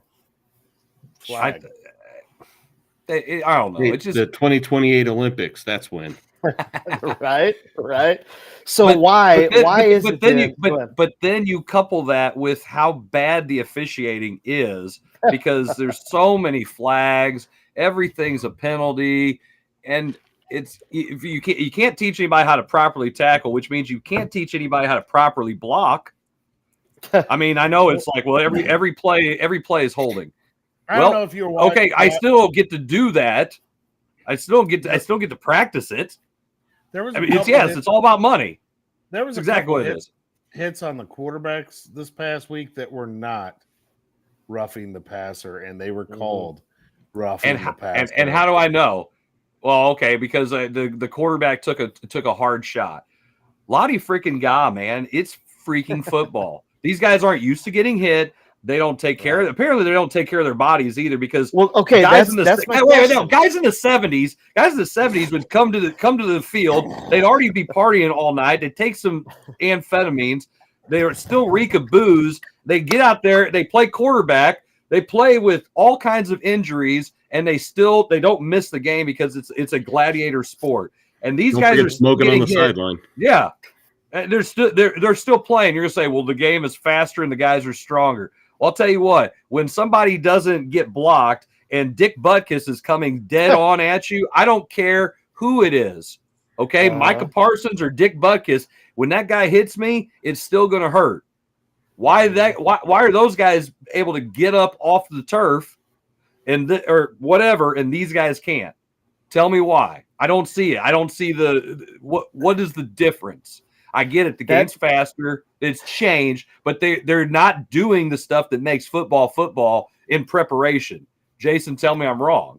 Well, that's my question. If we live in 2024, we have the most advanced nutrition. We have the most advanced weightlifting. We have the most advanced health and medicine.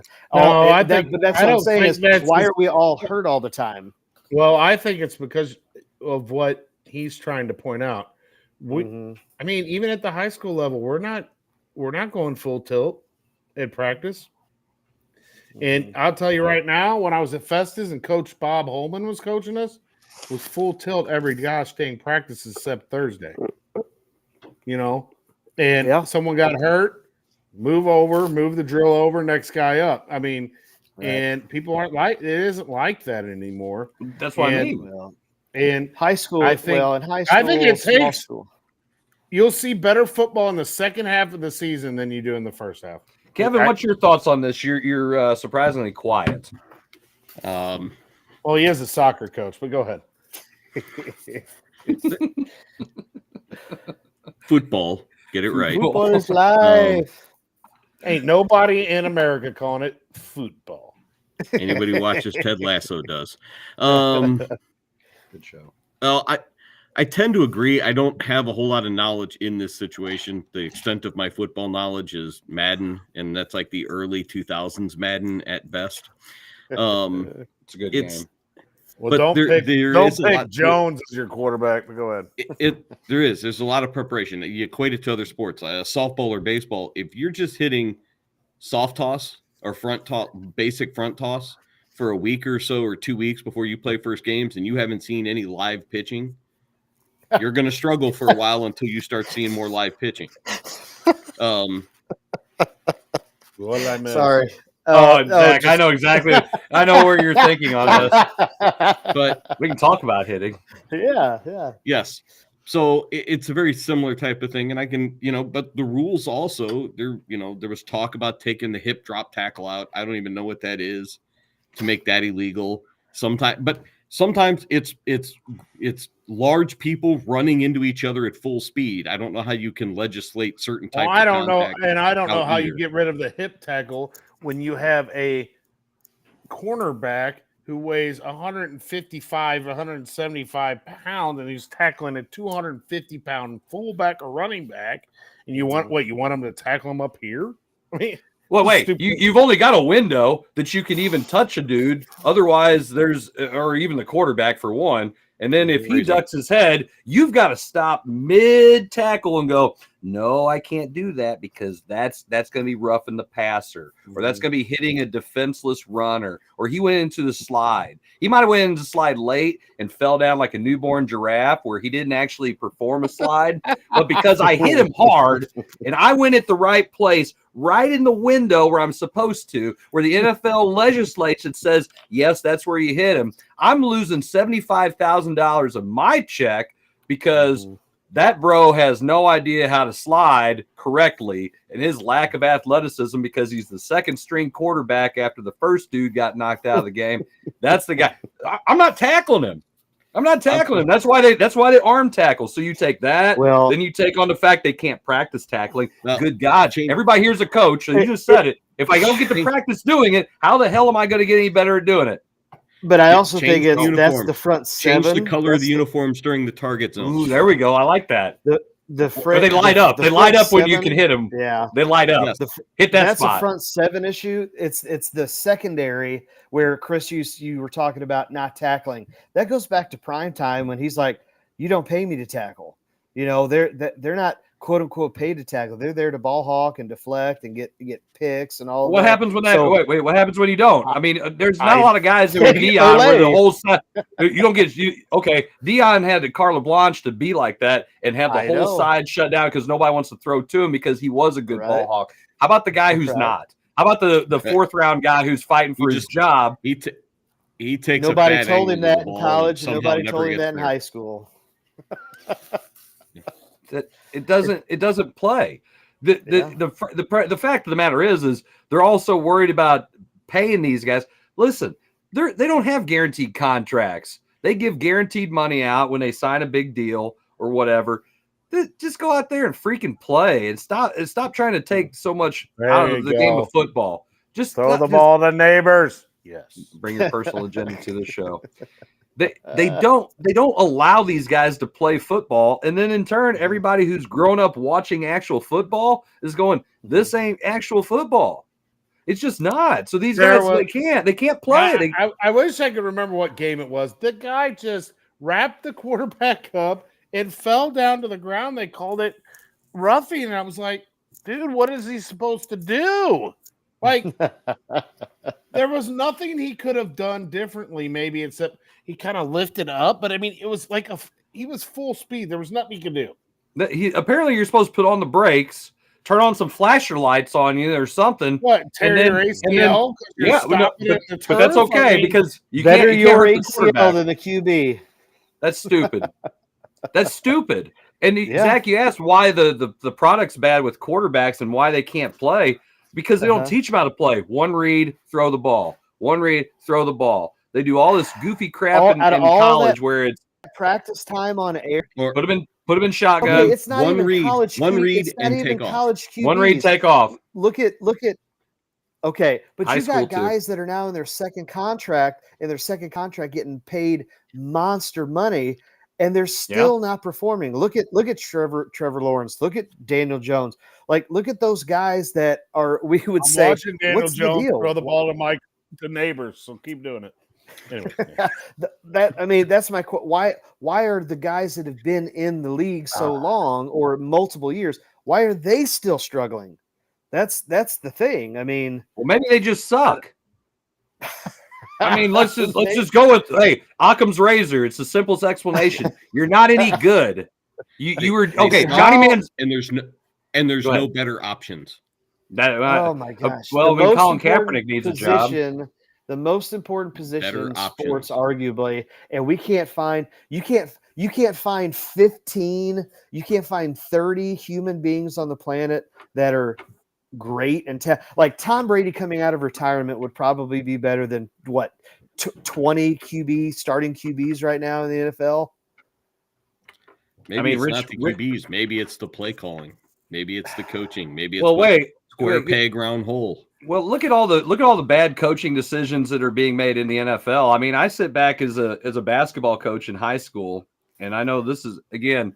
You talk to some of these guys who've been around coaching high school basketball and have met these college basketball coaches. And the next level up from us, there's a lot of guys who really have no idea what the hell they're doing. So I can only imagine that at the highest level of football, there's a bunch of guys who don't know what the hell they're doing. They either don't know how to manage men, they don't know how to call the game of football, whether it's offensively or defensively, or make management decisions. I mean, we watched the Cardinals obviously suck at making managerial decisions at that level in a place that's supposed to be the greatest baseball area ever. The guys in football, there's a lot of guys who don't know what they're doing. I mean, I don't know how many times I'll get on Twitter after Sunday evening and just read all of these people just lighting up play call decisions. Like real simple ones. Like, why would you do that? I mean, look at Pete Carroll. You're in the Super Bowl. You got Marshawn Lynch. You throw the ball at the goal line. Game over. The Rams gift wrapped it a Super Bowl to the Patriots because they wouldn't give Marshall Faulk the ball. And that's from one of the most, the offensive geniuses of our time, innovating play caller, Mike Martz, who forgot what his best weapon was. I mean, that's ego. That's just ego. Well, then there's a problem there too, because these guys just think they know more than everything else. So it's one thing to have confidence in your dudes. It's another thing just to have way too much confidence in yourself, and you're not that good. I mean, I always say, keep it simple, stupid. I mean, come on. That's why we run the flex. Some of these guys try to make these guys. Oh my God! I wish you would have been in there when they were dogging on the flex. You missed that part of the coaching clinic. You weren't in there, but the guy was dogging on it. He goes, "If your best player and it takes him 5 more rotations to get back to the spot so he can get a shot," he was ripping the flex. It was great. That's all right. I wish Chris was in here. I should have recorded it. But either way, that's my take. I mean, they don't practice football. They don't do it like they should, and that's why it's there's no hitting. There is no hitting. It's not good. It's not great. So I'll ask this, just because it's this in-state team. So not this past weekend, the previous weekend, Kansas City gets that pass interference call, which was obviously pass interference. And everybody kind of boo-hoos and cries about, oh, why would you make that call? And then here we are this past weekend. It was obvious pass interference. He's got the guy wrapped up, and they don't call it. And everybody goes nuts, and they're saying, oh, it's rigged, and the referee's helping out the Chiefs, and conspiracy theory, this, that, and the other. What are your guys' thoughts on that? It's coming from Mr. Conspiracy Theory. Oh, I think it's totally rigged. I think as soon as you involve money, everything's rigged. Everything's rigged, man. Zach, is the Earth flat? No, I don't think the Earth is flat. Well, but I do think as soon as you involve money, all bets are off, man. Zach, I will give you $10 to believe that the Earth is flat. $10. Well, hey, it's going to be at least 15 to get a value meal at McDonald's. So you gotta up it a little bit. Wow. No, it's not illegal to hit in high school football practice. What? No, it's illegal to hit in the NFL. It's totally different. There's way more hitting in high school than there is in the NFL. Right. The NFL, It's like, no, I can't do that. But it's like, again, Chris, you were saying about managing men in practice. If you're only allotted X amount of time at practice, then come up with better practice plans. Like, again, come up with a better practice plan to sit here and say, look, I just told you how dumb some of these guys are. Oh my They're gosh. probably playing tag with beach balls. What did we do at the junior high level? What did we do? We did spend half the time on offense, and what were we literally doing the other half of the time? And tackling. What? No, he didn't know. Tackling. Get the sled out. Get the popsicle sled out, and we made them tackle, and we made them tackle, and we go to thud, but we made sure they wrapped up, and it was every single day. And we're working on technique, and I just okay, like, come on now. I go back to, again, there has to be something about the practice plan. We try to tackle and have blocking stations every week. Right? I mean, and I just sports like we knew it in the 90s. It's just not. They're never going to be like that again. Jason, that's probably the most in-depth, I mean, just spot on thing you've ever said in front of me or anything. I'm just saying, so spot on. It's just so depressing. It's like, see, here he goes. Now he's sad. Who's the negative Nelly now? I'm not a negative Nelly when it comes to Mizzou, and the Ohio State guy is, and I can't wait till they lose. I will light his phone up. Oh my gosh. His phone will not be able to answer anyone else. I will light it up. Wow. Hey, we got one more topic. We do have one more topic. He said if Zach leaves because of my comments, I'll never watch it again. You know me better already than that. done it You to know me one better of than us. that. Listen, You Zach, know me better. Zach's had way more verbal abuse given to him in person by me, and he hasn't walked away from this show or no. right. He stopped coaching. No. He stopped coaching with me for a year, so I can't say too much. I retract that statement. And then we had other district away things from you in the same I thought county. you were gonna mention, he's heard enough from fans and stands when he was coaching that nothing bothers. No, that. apparently I didn't listen to him. Maybe if I listened to him, it would have been different. I don't know. There you go. Got it hard to hear. You know what? I will let us say, you turned in one ugly blue color for another ugly ass blue color that you got on. Hey, we said we were going to let you talk about this. I know. We said we were going to let you talk about this. There's a big old ball game coming up with your alma mater tomorrow. Go ahead and talk about it. I'm telling you, man, all the rumors that I'm hearing and everything that I keep hearing out of Tigerland is state championship. That's what I keep hearing. I'm not going to reveal my sources.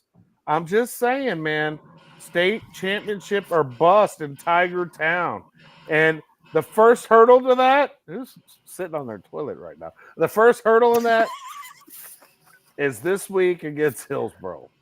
And if they can get that monkey off their back, what has it been, 8 years? I don't know, something like that. Hillsboro owns Festus. I mean, owns them. So I think if they get that off their back, I mean, they win this week. Maybe what I'm hearing is true. All them people that are talking about state championship in football for Festus, we'll see. Do you guys play? I'm just asking. Just again, we're on a show. Do you guys get tomorrow's ball game in, or are you guys going to have to wait till the weekend? If not, with the hurricane and the remnants of all that coming up, what do you guys think? Okay, here's my deal. I sure hope we get it in. We're driving all the way to Cuba. And then I returned. And then I returned to Cuba on Monday.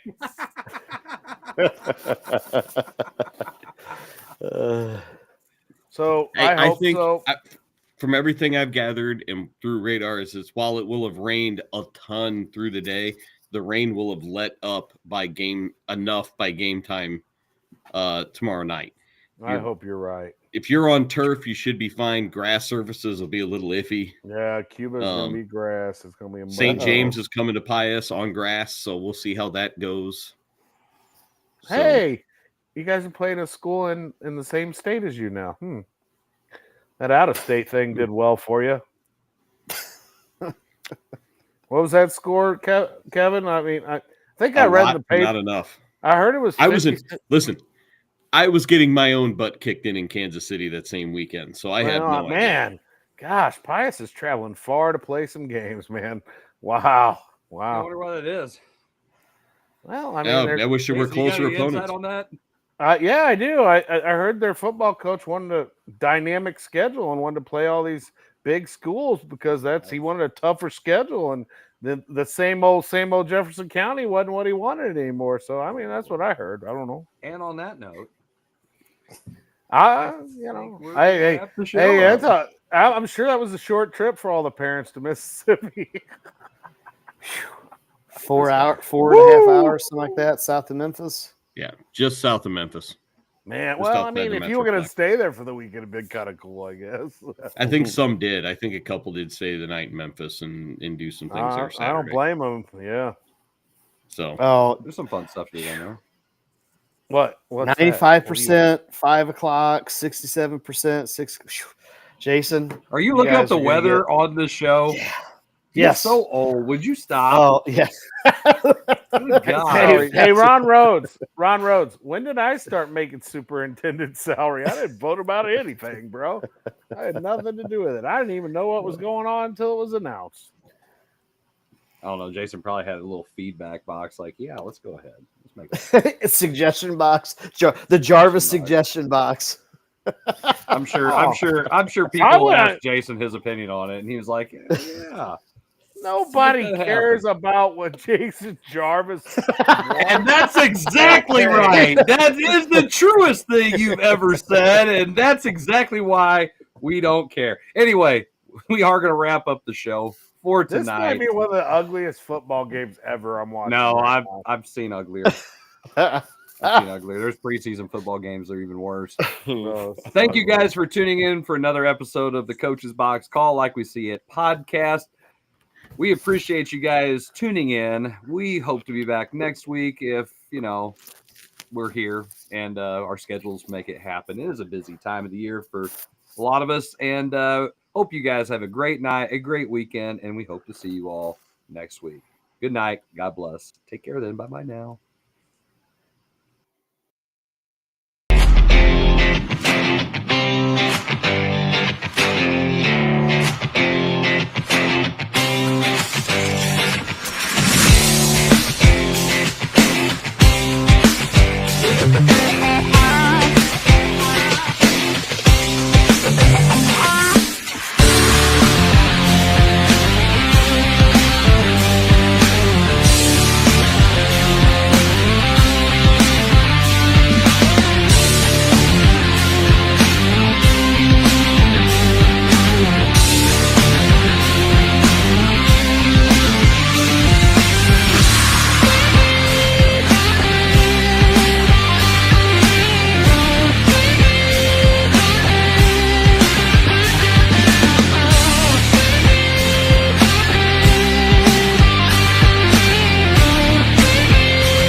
This episode of the Coach's Box Call It Like We See It podcast is brought to you by Off the Rails Media.